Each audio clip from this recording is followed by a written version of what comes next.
Welcome to my channel, Custom Scrapbook Designed by Christy Stubbs. And welcome to another Saturday Morning Makes. And I'm also participating in the hashtag 2crafters1design. And the theme for them this week was flowers.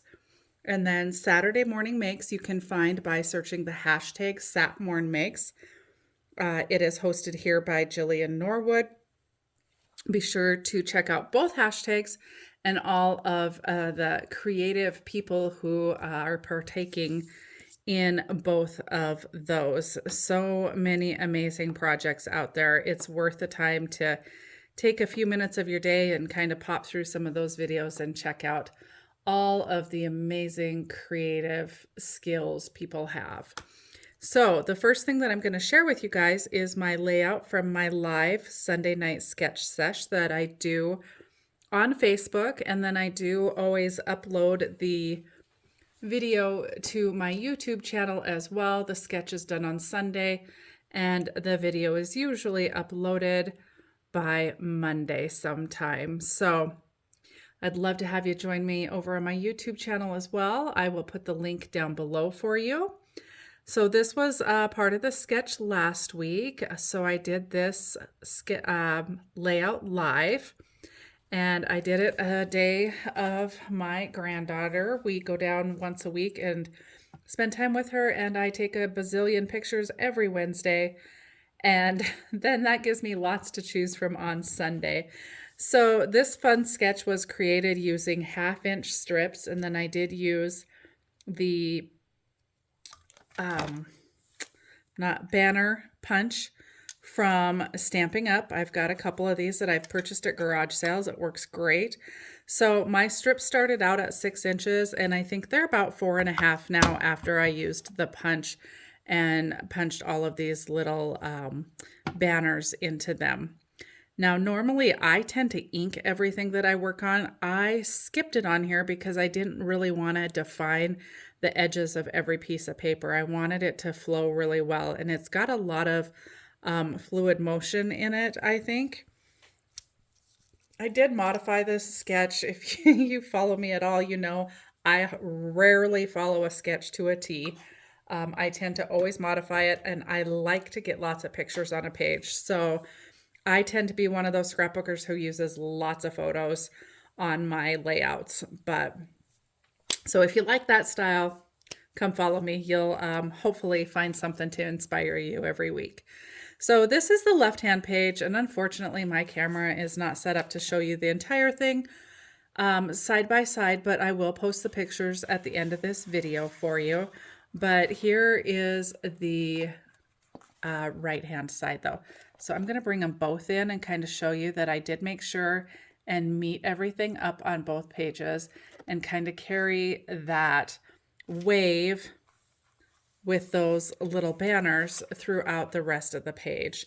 And then I did take and put the flower stickers up on some foam to give them a little dimension. This little cut apart is up on some foam.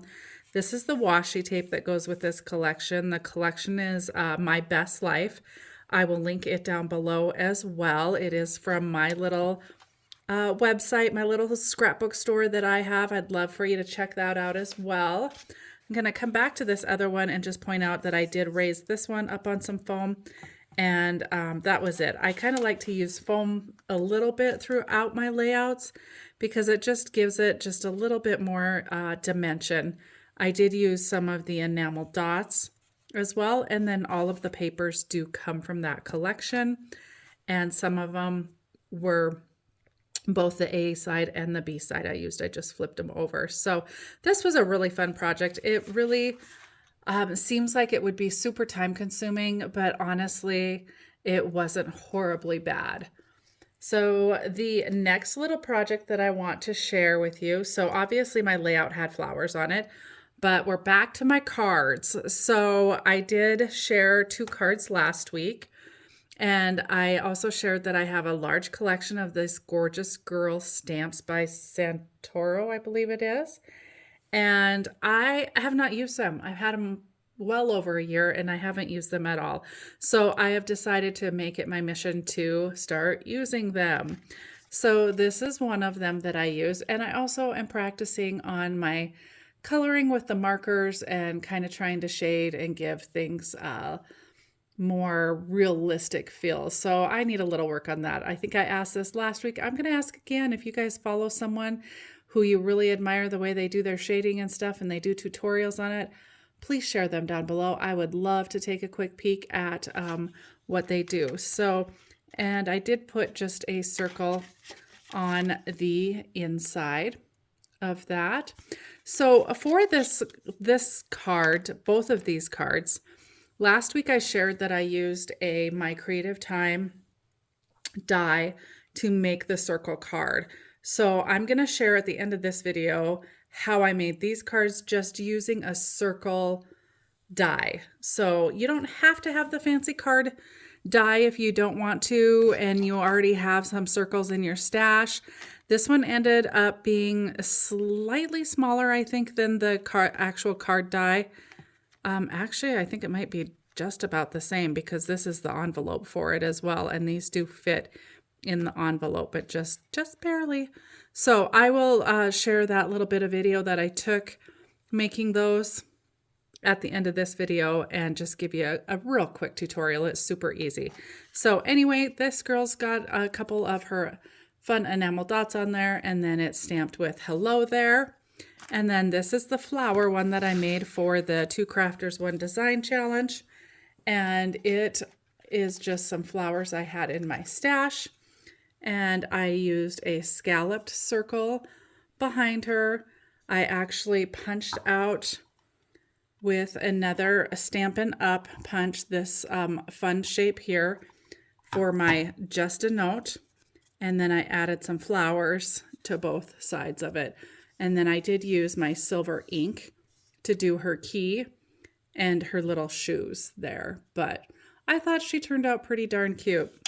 So I've got a few more cards ready to go. I'm liking having all of these cards ready and being able to just randomly send off a card to someone. So thank you guys for joining me. I will post the quick tutorial for making these cards right after this. Okay, so for the circle card, without having the circle die, first you're going to take your piece of paper and you're going to fold it in half, and you want to make sure that you have enough paper for the die to actually cover and give it a really good crease. Then pick the size of your die and you're going to just put it over the edge of that paper, of that fold, because you don't want it to cut that fold. And you do want to be able to see some daylight between the top of the paper and your die. If you don't, you're going to get it cut a little too close, and then you're not going to have enough for it to actually stay together.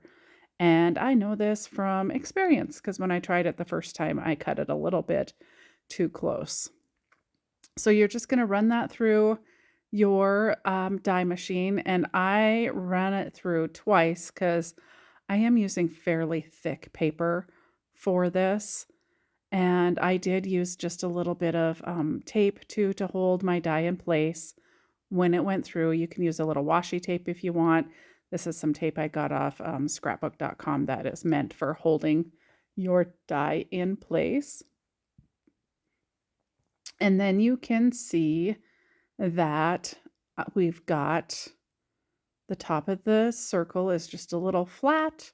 And when you open it, you've got your card. So super easy. You could do this basically utilizing any of your dies. It doesn't have to be a circle shape. So thanks so much for watching. I hope you enjoyed this video. And don't forget to check out the hashtag #SapMoreandMakes and the hashtag 2Crafters1Design. And if you haven't subscribed to my channel already, I would love it if you would do so. Hit that bell so you get notified each time I upload new content. And just a quick note, I did just share my process of coloring my stamps as well. And I am just using some Stampin' Up markers that I have in my stash. So again, thanks so much for watching, and I hope you have a fabulous Saturday and that you find a little time to do something creative within your own space. Bye for now.